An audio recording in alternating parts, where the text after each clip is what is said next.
মহিলা মা বোনেরা নামাজের সালাম ফিরিয়ে তিনটি দোয়া 7 বার করে 21 বার যদি পাঠ করতে পারেন তিনটি মহা পুরস্কার আপনি পেয়ে যাবেন। এক নাম্বার হচ্ছে আল্লাহ তাআলা আপনার সকল হাজত আল্লাহ তাআলা পূরণ করবেন। দ্বিতীয় নাম্বার হচ্ছে সকল বিপদ ছোট বড় বিপদ সব দূর করে দিবেন। 3 নাম্বার হচ্ছে রোগ বিমার অসুস্থতা সব আল্লাহ তাআলা দূর করে আপনাকে সুস্থতা আল্লাহ তাআলা দান করবেন যদি আপনি নামাজের সালাম ফিরিয়ে এই তিনটি দোয়া যদি 7 বার যদি পাঠ করতে পারেন। এখন বলবেন যে হুজুর কোন নামাজ?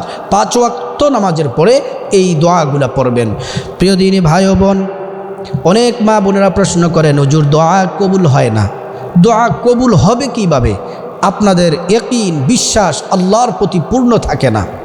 আল্লাহ রসুল সাল্লাল্লাহু আলাইহি ওয়াসাল্লাম হাদিসের মধ্যে বলেছেন উদুল্লাহা ওয়া আনতুম মুকিনুনা বিল ইজাব, আল্লাহর প্রতি অগাধ দৃঢ় বিশ্বাসের সাথে যারা দোয়া করে সাথে সাথে কবুল হয়। আর যাদের মনে খাটকা থাকে সন্দেহ থাকে দোয়া কবুল হয় কি না সন্দেহ থাকে, এত দোয়া করি কবুল হয় না, এই সমস্ত কথাবার্তা যে সকল নারী পুরুষরা বলে রসুল করিম সাল্লাল্লাহু আলাইহি ওয়াসাল্লাম হাদিসের মধ্যে বলছেন তাদের দোয়া আল্লাহ কবুল করেন না, তাদের দোয়া ফিরিয়ে দেন, নিক্ষেপ করে আল্লাহ তাআলা ছুঁড়ে মারেন। প্রিয় দিনী ভাই ও বোন, এজন্য প্রথম কাজ হচ্ছে আল্লাহর প্রতি পূর্ণ ইয়াকিন বিশ্বাস রাখতে হবে। দ্বিতীয় নাম্বার হচ্ছে আপনাকে নামাজ পড়তে হবে। এই যে দোয়ার সাথে কিন্তু নামাজের সম্পর্ক। সালাম ফিরিয়ে মানে কি? নামাজের সালাম ফিরিয়ে নামাজ পড়তে হবে। দৈনিক 5 ওয়াক্ত নামাজ পড়তে হবে। আল্লাহর হাবিব সাল্লাল্লাহু আলাইহি ওয়াসাল্লাম সাহাবীদেরকে বলছেন, হে সাহাবীরা, তোমাদের কারো ঘরের সামনে যদি একটি পুকুর অথবা নদী থাকে, ওই নদীতে যদি দৈনিক কেউ 5 বার গোসল করে তার শরীরে কোনো ময়লা থাকবে কিনা?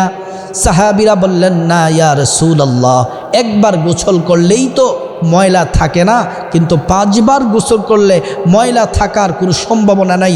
রাসূল করিম সাল্লাল্লাহু আলাইহি ওয়াসাল্লাম বলছেন 5 ওয়াক্ত নামাজ পড়লে তার অন্তরটা ধুয়ে মুছে পরিষ্কার হয়ে যায়, তার শরীরে কোনো গুনাহ থাকে না। সুবহানাল্লাহি ওয়া বিহামদিহি। প্রিয় দিনী ভাই ও বোন, 5 ওয়াক্ত নামাজ অবশ্যই পড়তে হবে সময় মতো। আল্লাহ কোরআনে বলছেন, ইন্নাস সালাতা কানাত আলাল মুমিনিনা কিতাবাম মাওকুতা। আল্লাহ রাব্বুল আলামিন বলছেন, ইন্নাস সালাত, নিশ্চয়ই সালাত, কানাত আলাল মুমিনিনা কিতাবাম মাওকুতা, সময় মতো পড়তে হবে। ফজরের নামাজ সময় মতো পড়তে হবে, জোহরের নামাজ সময় মতো পড়তে হবে, আসর মাগরিব এশা সময় মতো পড়তে হবে। প্রিয় দিনী ভাই বোন, রাসূলুল্লাহ সাল্লাল্লাহু আলাইহি ওয়াসাল্লাম ইন্তেকালের পূর্ব মুহূর্তে সর্বশেষ যেই কথা ছিল, উম্মত সালাত সালাত, নামাজ পড়ো নামাজ পড়ো। আল্লাহর হাবিব সাল্লাল্লাহু আলাইহি ওয়াসাল্লামের হুজরা মুবারক এবং মসজিদে নববীর মাঝখানে শুধু একটি পর্দা ছিল। আমাদের যে জানালা দরজার মধ্যে যে পর্দা দেয় এমন পর্দা ছিল। আল্লাহর হাবিব সাল্লাল্লাহু আলাইহি ওয়াসাল্লাম ইন্তেকালের পূর্ব মুহূর্তে নবীজির প্রিয়তমা স্ত্রী আমাদের আম্মা জান আয়েশা সিদ্দিকা রাদিয়াল্লাহু তাআলা আনহাকে ডেকে ডেকে বললেন, আয়েশা, পর্দাটা একটু সরিয়ে দাও। আম্মা জান আয়েশা পর্দাটা সরিয়ে দিলেন। রাসূলুল্লাহ সাল্লাল্লাহু আলাইহি ওয়াসাল্লাম মসজিদে নববীর দিকে কষ্ট করে উঠে বসে তিনি তাকালেন। তাকিয়ে তিনি দেখতেছেন আবু বকর সিদ্দিক রাদিয়াল্লাহু আনহু ইমামতির জায়গায় দাঁড়িয়ে গেছেন, আর সাহাবাই কেরাম রিদওয়ানুল্লাহি আলাইহিম আজমাইনগণ তারা পিছনে কাতারবদ্ধ হয়ে সারিবদ্ধভাবে তারা দাঁড়িয়ে গেছে। সাহাবীরা নামাজ পড়তেছে, নিয়ত বেঁধে ফেলেছে, সূরা পড়তেছে, রুকু করতেছে, সিজদা করতেছে। আল্লাহর রাসূল সাল্লাল্লাহু আলাইহি ওয়াসাল্লামের চোখ দিয়ে বে বে বে বে বৃষ্টির মতো পানি পড়তেছে। আম্মা জান আয়েশা সিদ্দিকা বললেন, ইয়া রাসূলুল্লাহ, ইয়া হাবিবাল্লাহ, আপনি এমন করে কাঁদতেছেন কেন গো নবীজি?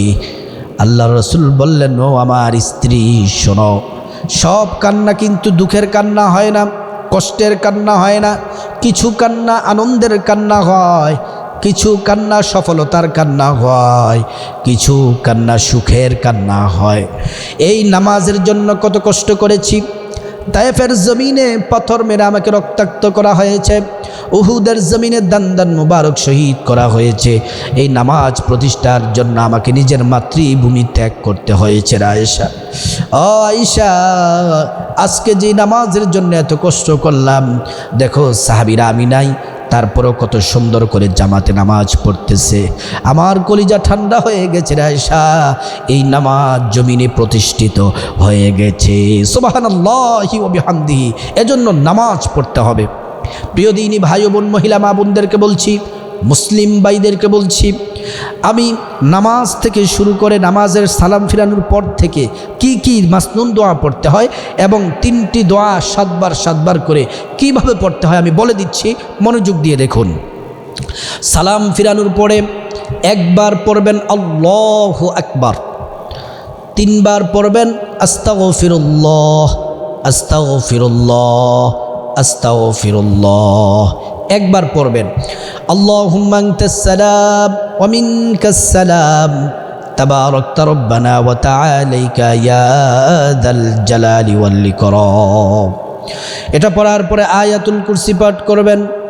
আল্লাহু লা ইলাহা ইল্লা হুয়াল হাইয়ুল কাইয়্যুম লা তা'খুযুহু সিনাতুন ওয়া লা নাওম লাহু মা ফিস সামাওয়াতি ওয়া মা ফিল আরদ মান যাল্লাযী ইয়াশফা'ু 'ইনদাহু ইল্লা বিইذনিহি ইয়ালামু মা বাইনা আইদিহিম ওয়া মা খালফাহুম ওয়া লা ইউহীতুনা بشيء من علمه إلا بما شاء وسع كرسيه السماوات والأرض ولا يؤوده حفظهما وهو العلي العظيم।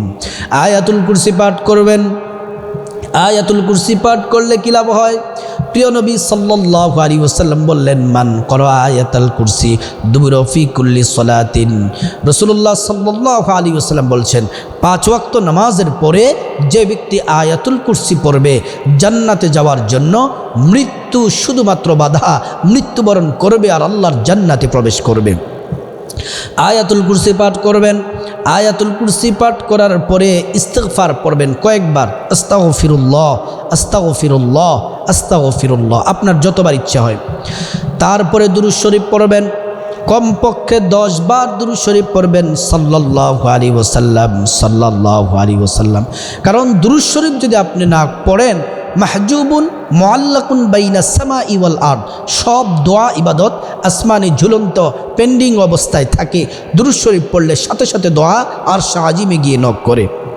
দুরূদ শরীফ পড়বেন, একবার দুরূদ পড়লে 10টি গুনাহ মাফ হয়, 10টি নেকি পাওয়া যায়, 10টি মর্যাদা আল্লাহ তাআলা বুলন্দ করে দেন। এই 10 বার দুরূদ পড়বেন। দুরূদ পড়ার পরে তারপরে প্রথম নাম্বারে যেই দোয়াটি 7 বার পড়বেন, আমি বলে দিচ্ছি, ইয়া কাদিয়াল হাজাত ইয়া কাদিয়াল হাজাত ইয়া কাদিয়াল হাজাত ইয়া কাদিয়াল হাজাত ইয়া কাদিয়াল হাজাত ইয়া কাদিয়াল হাজাত ইয়া কাদিয়াল হাজাত। এই 7 বার যদি পড়েন, আপনার টাকা পয়সা ধন দৌলত রিজিক সম্মান সব হাজত আল্লাহ তাআলা পূরণ করবেন। ছোট হাজত বড় হাজত সব পূরণ করবেন। দ্বিতীয় নাম্বার হচ্ছে, যেই দোয়াটি 7 বার পড়লে সকল বিপদ পেরেশানি দুশ্চিন্তা টেনশন সব দূর হবে। দোয়াটি 7 বার পড়বেন। ইয়া হাল্লালাল মুশকিলাত ইয়া হাল্লালাল মুশকিলাত ইয়া হাল্লালাল মুশকিলাত ইয়া হাল্লালাল মুশকিলাত ইয়া হাল্লালাল মুশকিলাত ইয়া হাল্লালাল মুশকিলাত ইয়া হাল্লালাল মুশকিলাত। এই 7 বার পড়বেন। সকল বিপদ থেকে পেরেশানি থেকে টেনশন থেকে আল্লাহ তাআলা হেফাজত করবেন। 3 নম্বরে যে দোয়াটি 7 বার পড়বেন, ইয়া শাফিআল আমরাজ ইয়া শাফিআল আমরাজ ইয়া শাফিআল আমরাজ ইয়া শাফিআল আমরাজ ইয়া শাফিআল আমরাজ ইয়া শাফিআল আমরাজ, ইয়া শাফিআল আমরাজ 7 বার পড়বেন।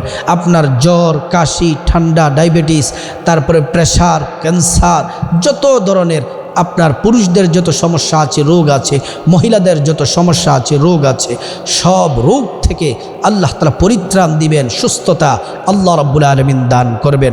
তারপরে আবার 11 বার দুরূদ শরীফ পড়বেন, সাল্লাল্লাহু আলাইহি ওয়াসাল্লাম, সাল্লাল্লাহু আলাইহি ওয়াসাল্লাম, সাল্লাল্লাহু আলাইহি ওয়াসাল্লাম। দুরূদ শরীফ পড়ে হাত তুলবেন। হাত তুলে আল্লাহ তাআলার কাছে কান্নাকাটি করবেন। টাকা পয়সা, ধন দৌলত, সম্মান, রিজিক, সুস্থতা, যা কিছু প্রয়োজন সব আল্লাহর কাছে একটি একটি করে আল্লাহর কাছে চাইবেন। একটি একটি করে দোয়া আল্লাহ তাআলা কবুল করবেন। আল্লাহ পাক আমাদের সবাইকে আমলগুলা কবুল করুক। আল্লাহ তাআলা আমাদের প্রতিটি দোয়া মুনাজাত আল্লাহ তাআলা কবুল করুন।